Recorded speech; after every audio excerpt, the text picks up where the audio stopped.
يخادعون الله والذين آمنوا وما يخدعون إلا أنفسهم وما يشعرون۔ فریب دیا چاہتے ہیں اللہ اور ایمان والوں کو، اور حقیقت میں فریب نہیں دیتے مگر اپنی جانوں کو، اور انہیں شعور نہیں۔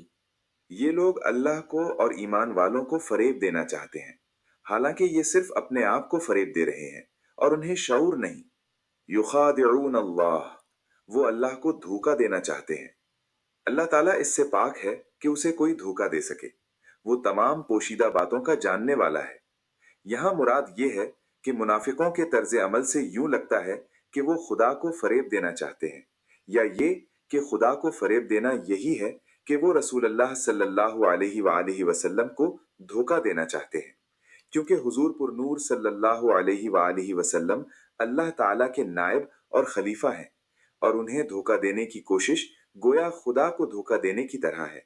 لیکن چونکہ اللہ تعالیٰ نے اپنے حبیب صلی اللہ علیہ وآلہ وسلم کو منافقین کے اندرونی کفر پر مطلع فرمایا، تو یوں ان بے دینوں کا فریب نہ خدا پر چلے، نہ رسول پر، اور نہ مومنین پر، بلکہ در حقیقت وہ اپنی جانوں کو فریب دے رہے ہیں، اور یہ ایسے غافل ہیں کہ انہیں اس چیز کا شعور ہی نہیں۔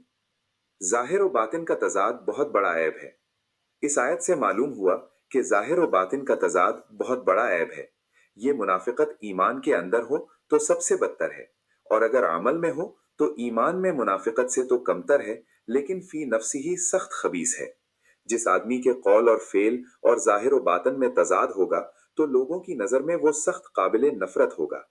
ایمان میں منافقت مخصوص لوگوں میں پائی جاتی ہے، جبکہ عملی منافقت ہر سطح کے لوگوں میں پائی جا سکتی ہے۔